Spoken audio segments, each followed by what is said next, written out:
بسم اللہ الرحمن الرحیم۔ سورہ نساء مدنی صورت ہے۔ اس میں 24 رکوعات ہیں اور اس سورہ کا بیشتر حصہ غزوہ بدر کے بعد پیش ہوا،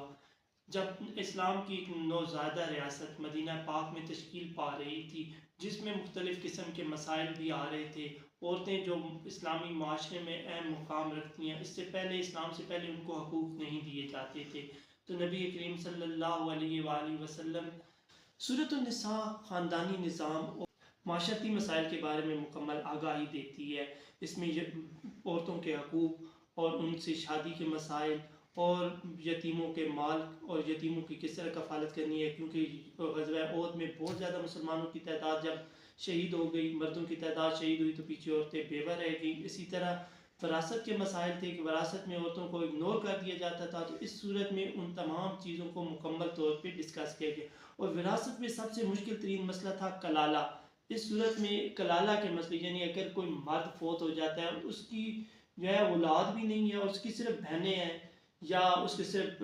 یعنی جو ہے وہ بہنیں موجود ہیں، تو پھر ان کو کس تناسب سے حصہ ملے گا، تو ان تمام چیزوں کو اس صورت میں ڈسکس کیا گیا ہے۔ سورہ میں نکاح و طلاق کے احکامات بڑے مفصل طریقے سے بیان کیے گئے۔ مسلمانوں کو جب عرب کے صحراؤں میں وہ چلتے تھے تو وہاں پہ پانی کی قلت جب پیش آتی تھی تو اس وقت انہیں وضو کرنے کے لیے پانی کا نایاب ہونا بڑا مسئلہ ہوتا تھا، تو تیمم کا طریقہ جو ہے، تیمم کے احکام بھی سورہ النساء میں آئے ہیں۔ اس کے بعد نماز خوف یعنی جہاد کے دوران اگر نماز کا وقت ہو جائے تو کس طریقے سے نماز ادا کرنی ہے، تو ان احکام کا یعنی کہ پہلے آپ صلی اللہ علیہ وسلم کے ساتھ پہلے ایک گروہ جو ہے وہ ابتدا کرے، نماز پڑھائے، پھر جب پہلی رکعت مکمل ہو جائے تو پھر دوسری ایک گروہ جو ہے وہ آ جائے۔ اس طرح جو ہے حفاظت کا بھی اہتمام رہے گا اور نماز بھی ادا ہو جائے گی۔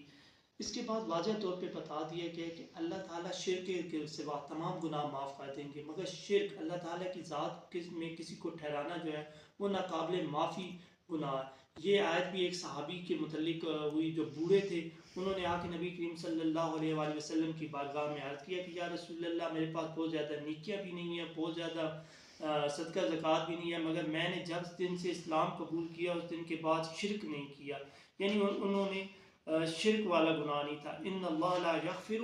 ان یشرک بہ ویغفر ما دون ذلک لمن یشاء ومن یشرک باللہ فقد ضل ضلالا بعیدا، یعنی اللہ تعالیٰ شرک کے علاوہ ہر گمراہی کو جو ہے نا اس میں پڑا ہوا ہے وہ کام ہے، مگر جو شرک ہے نا یعنی اللہ تعالیٰ کی ذات پر ایمان لانا سب سے بنیادی کام ہے۔ آیت حرمت میں واضح طور پہ بتا دیا گیا ہے کہ تمہاری جو حرمت کے رشتے ہیں وہ کون کون سے ہیں۔ ان میں مائیں آ جاتی ہیں، بہنیں آ جاتی ہیں، بیٹیاں آ جاتی ہیں، پھوپھیاں آ جاتی ہیں، خالائیں آ جاتی ہیں، بھتیجے آ جاتے ہیں، بھانجے آ جاتے ہیں۔ وہ عورتیں جن سے آپ نے دودھ پیا ہے ان کی بیٹیاں آ جاتی ہیں۔ اس طرح یہ اور وہ سلبی رشتے ہیں، جیسے یعنی اگر آپ کے بیٹی کی بیوی ہے تو یہ تمام جو رشتے ہیں یہ حرام کر دیے گئے ہیں۔ اور اگر کوئی ویسے آپ کسی بچے کو پالتے ہیں تو اس کی بیوی جو ہے وہ آپ کے لیے اگر ان کی آپس میں نہیں بنتی تو اس طلاق کے بعد وہ آپ کے اوپر حلال ہو جاتی ہے۔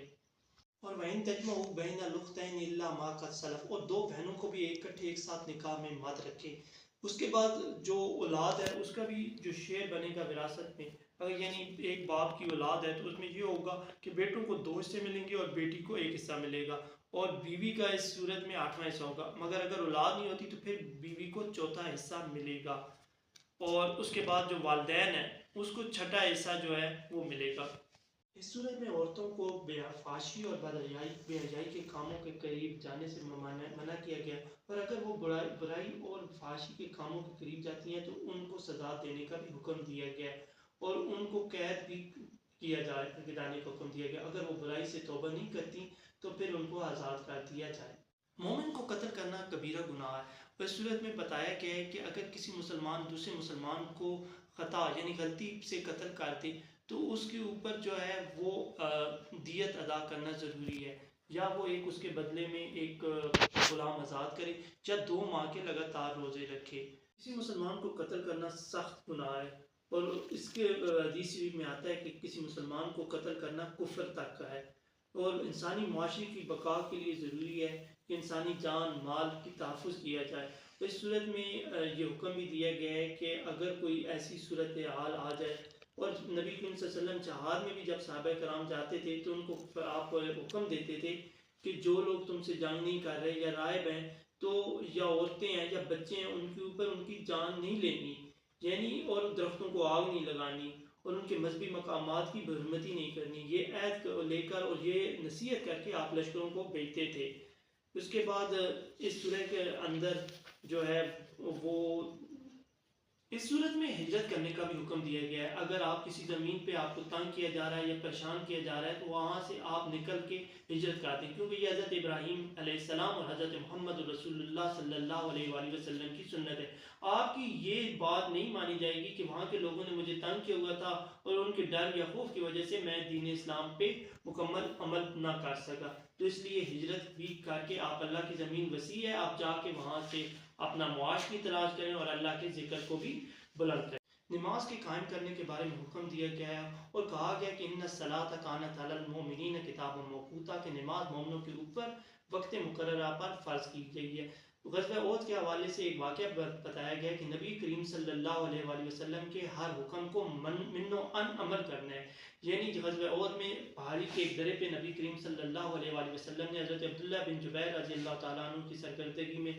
ایک تیر اندازوں کا ایک دستہ مقرر کیا کہ آپ نے فتح ہو یا شکست، جب تک حکم نہ ہو تب تک آپ نے اس جگہ کو نہیں چھوڑنا۔ ابتدائی طور پہ جب غزوہ احد کا ابتدائی حصہ مکمل ہوتا ہے تو مسلمان جو ہے وہ غالب آ جاتے ہیں، اور تو جو درے پہ اوپر لوگ ڈیوٹی پہ تیر اندازی کی ڈیوٹی سر انجام دے رہے ہوتے ہیں، وہ یہ سمجھتے ہیں کہ کفار چلے گئے، جنگ ختم ہو چکی ہے، تو کیوں نہ ہم بھی جائیں اور مال غنیمت کو حاصل کریں۔ تو ان کی اس غلطی کی وجہ سے خالد بن ولید اس جگہ سے واپس پلٹے اور انہوں نے مسلمانوں کے اوپر حملہ کیا، جس میں حضرت عبداللہ ابن جبیر رضی اللہ تعالیٰ اور 70 کے قریب مسلمان شہید ہو گئے، اور ان کی شہادتوں کی وجہ سے پکا اللہ تعالیٰ نے یہ حکم دے دیا کہ نبی کریم صلی اللہ علیہ وآلہ وسلم کی ذات اطہر جو بھی حکم دے اس کے اوپر عمل کرنا ہے، اور جب تک، ورنہ اگر آپ نبی پاک صلی اللہ علیہ وسلم کے حکم پہ عمل نہیں کریں گے تو جانی نقصان بھی اٹھائیں گے اور مالی نقصان بھی اٹھائیں گے۔ جو لوگ ایمان لائے ہیں وہ اللہ تعالیٰ کی رسی یعنی دین اسلام کو مضبوطی سے پکڑ کے رکھیں۔ اس سورہ کے آخری آیت جو ہے وہ کلالہ یعنی وراثت کا ایک بہت اہم مسئلہ ہے، جو حضرت جابر بن عبداللہ انصاری رضی اللہ تعالیٰ عنہ صحابی جب حضرت ابوبکر صدیق کے ہمراہ نبی کریم صلی اللہ علیہ وآلہ وسلم ان کی عیادت کے لیے گئے تو انہوں نے کہا کہ یا رسول اللہ میں صاحب اولاد نہیں ہوں، کلالہ ہوں، تو میری جو مال ہے اس کی وراثت کیسے تقسیم ہوگی؟ خیر وراثت کی تقسیم کا تو بعد میں معاملہ ہے، مگر نبی کریم صلی اللہ علیہ وآلہ وسلم نے حضرت جابر بن عبداللہ کو کہا کہ جابر آپ اس بیماری سے آپ کا انتقال نہیں ہوگا۔ اب وراثت میں کلالہ کا یہ مسئلہ ہے کہ اگر یعنی کلالہ آدمی وفات پا جاتا ہے تو اس کی بہن ہو تو اس بہن کو اس کے ورثے میں نصف ملے گا، اگر دو بہنیں ہیں تو ان کو